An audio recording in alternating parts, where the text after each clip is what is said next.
La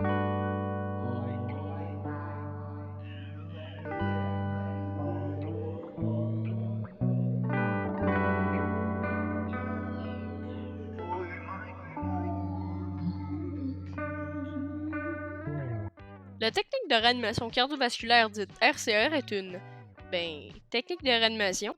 Gros guess! Merci. Donc comme je disais, c'est une technique où on vise à maintenir le flux sanguin d'une personne victime d'un infarctus. Avant toute chose, il est très important de noter que cette technique est à faire en attendant les premiers répondants. Elle n'est pas tenable sur de longues périodes. Là, vous allez me dire, à quoi ça sert, à quoi ça sert? Attendez. Comme on dit qu'une image vaut 1000 mots, moi j'ai une petite situation pour vous dire à quoi ça sert. Toi, t'es un jogger, ok? Puis tu t'en vas jogger. Sur le chemin, tu croises ton voisin Guy, mais il est à terre. Il te fait des signes comme quoi il y a quelque chose qui va pas, tu comprends tout de suite, il fait un infarctus. Là, tu te rappelles de ma vidéo, puis boum, t'as sauvé une vie. Bon, là, je sais que vous êtes tous impatients au fait de sauver des vies, mais avant tout, il va falloir faire un petit cours d'anatomie. Je vais donc me permettre, moi, du jour de mon secondaire 3, de vous refaire un petit cours de biologie sur l'anatomie du cœur. Let's go! Bon, avant tout, le cœur, c'est quoi? Dites-vous que le cœur, c'est comme une gigantesque pompe. Son but à lui, c'est de propulser le sang partout dans le corps à travers plein de vaisseaux qui lui sont reliés. Puis qu'est-ce que ça donne de faire ça? C'est encore plus simple. En tant qu'être humain, on est composé de cellules. Puis nous, pour survivre, nos cellules ont besoin d'oxygène. Puis dans le sang, il y a une petite partie qui s'appelle les globules rouges. Et devinez c'est quoi le rôle des globules rouges? Bingo, transporter l'oxygène. Parmi les parties les plus importantes du cœur, on compte l'oreillette gauche, ici, qui est chargée de recevoir le sang fraîchement oxygéné. Le ventricule gauche, ici, qui lui est chargé de propulser le sang fraîchement oxygéné. L'oreillette droite, qui reçoit le sang fraîchement désoxygéné, ils viennent d'être utilisés. Et le ventricule droit, qui lui est chargé de propulser le sang désoxygéné vers ça. Puis ça s'appelle le tronc pulmonaire. Là, vous allez sûrement vous dire, c'est bien beau tout ça, mais comment on fait concrètement pour nourrir les cellules? À l'extérieur du cœur, on a des artères et des veines. Les artères sortent le sang du cœur et les veines le ramènent. Dites-vous que dans cette vidéo, on va plus se concentrer sur les artères. Dans les faits, c'est plus compliqué. Mais on va s'arrêter au fait que les artères nourrissent les cellules en se divisant de plus petites branches. Et ces petites branches-là sont ouvertes à certains endroits et peuvent ainsi laisser sortir l'eau d'eux vers les cellules. Et si une cellule manque d'oxygène, elle se nécrose. Honnêtement, c'est juste un beau mot pour dire qu'elle meurt.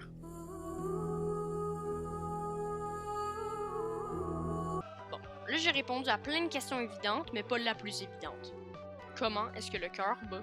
Et là, encore une fois, pour ceux qui s'y connaissent un peu, je vais vous prévenir, je vais y aller assez vite parce que c'est assez compliqué. Et c'est cette question-là qui va m'amener à mon prochain sujet. Les problèmes de cœur. Dans cette vidéo, je vais seulement parler de 2 problèmes cardiaques qui nécessiteraient le RCR. Le premier est en lien avec l'activité électrique du cœur que voici. On n'a pas vraiment besoin de la connaître en tant que telle pour comprendre le RCR, mais il faut juste savoir que les 2 choses que vous voyez là, ça s'appelle des nœuds, et ces 2 nœuds-là vont pas mal régir l'activité électrique du cœur. Mais si un problème survient, un petit décalage électrique ou juste un qui fonctionne plus, soudainement, le cœur va arrêter de battre. C'est un problème. La victime va donc très probablement s'effondrer. Ça, c'était le premier problème. Là, on va parler d'un autre. Celui-là survient quand on a un excès de LDL, c'est du mauvais cholestérol, s'accumule à l'intérieur des artères. L'artère commence donc forcément à se boucher, et comme vous le savez maintenant, les artères sont utilisées pour aller oxygéner les cellules. Et qu'est-ce qui se passe si les globules rouges chargés d'oxygène ne peuvent plus passer? Une nécrose. L'infarctus du myocarde est causé quand ce phénomène se passe dans une artère en particulier, l'artère coronarienne. Cette artère a un rôle très important puisqu'il est chargé d'irriguer, donc de nourrir, le myocarde, le muscle cardiaque. Donc s'il vient être bouché, le muscle cardiaque se nécrose et meurt. Et un cœur qui bat pas, généralement, c'est pas très pratique.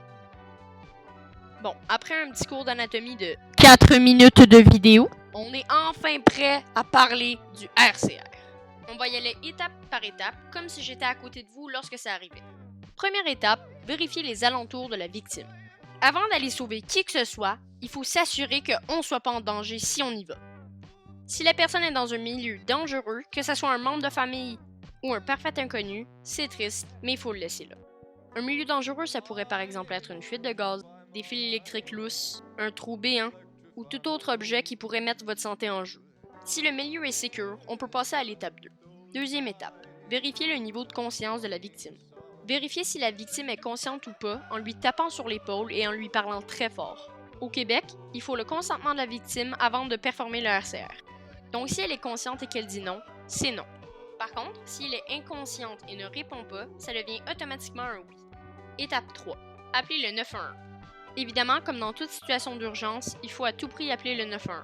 Évidemment, c'est une question de temps, donc il faut y aller rapidement. Si vous doutez encore de vos capacités à la fin de la vidéo, ne vous inquiétez pas. Si vous appelez le 911 et que vous expliquez que vous êtes témoin d'une crise cardiaque, l'opérateur va vous expliquer étape par étape la procédure RCR. Au moment où je fais cette vidéo, on est encore en contexte COVID. Le bouche-à-bouche est donc entièrement à proscrire lors de la méthode RCR. Par contre, si c'est un membre de la famille, elle est autorisée. On va donc sauter cette étape et passer à la prochaine. Étape 4. Vérifier la respiration de la victime.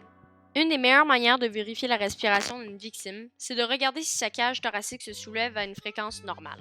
Si la respiration paraît normale et constante, on attend l'ambulance et on ne touche à rien. Dans tout autre cas, on doit passer à l'action et vite. Étape 5. Effectuer les compressions. Avant d'effectuer toute compression, il faut se préparer de la manière suivante. Placez le talon de votre main la plus habile au centre du thorax de la personne, au niveau du sternum. Mettez-le à peu près entre les deux tétons. Pose ensuite le talon de ta deuxième main en haut de la première. Croise ensuite les doigts de la deuxième main en haut avec ceux de la première. Tes mains devraient ressembler à une boule en haut et une étoile en bas. Bloque ensuite le plus fort que tu peux tes bras, bloque aussi tes coudes et place tes épaules directement au-dessus des mains. Il est très important de savoir que les compressions doivent se faire avec le poids entier du corps. Il ne faut donc surtout pas pousser avec les bras. S'il y a un DEA, un défibrillateur électrique automatique dans le bâtiment où tu es, demande à quelqu'un d'aller le chercher au plus vite. Son utilisation est très simple. Il suffit de placer les 2 électrodes aux endroits que vous voyez ici. Si c'est un enfant, placez un électrode en avant et un électrode sur son dos. La machine vous dictera alors quoi faire. Elle pourra dire « choc recommandé » ou « choc déconseillé ». Dites-vous que c'est la machine qui choisit et non pas vous. Si vous n'avez pas de DA, ce n'est pas grave, vous allez alors commencer les compressions. Avec la même position que j'ai mentionnée auparavant, mettre son poids et pousser avec ses abdominaux et non pas ses bras, le même point que j'ai mentionné précédemment, de 4 ou 5 cm de profondeur. Et pas vos mains du poing, mais laissez la cage reprendre sa forme normale. Le temps de pression et le temps de relâchement devraient être à peu près égaux. Le rythme des compressions devrait tourner autour des 100 compressions la minute. Les compressions doivent être fermes et rapides. La méthode est assez épuisante, donc si vous avez quelqu'un à côté de vous qui connaît la méthode, vous pouvez lui laisser la place. Continuez jusqu'à l'arrivée des secours. Voilà, vous êtes fin prêt à pratiquer le RCR. Hey, j'espère que vous avez aimé la vidéo. Si oui, vous pouvez la partager puis la liker. Je veux aussi vous rappeler que dans la description, j'ai mis un lien qui mène vers l'association ACT. N'importe quel don peut aider ou juste se renseigner avec ma vidéo. Ce serait très cool de votre part aussi de répondre aux forms que j'ai mis dans la description. Parce que comme vous en rappelez, c'est un projet scolaire, fait que j'ai besoin de data. Merci beaucoup, puis à la prochaine!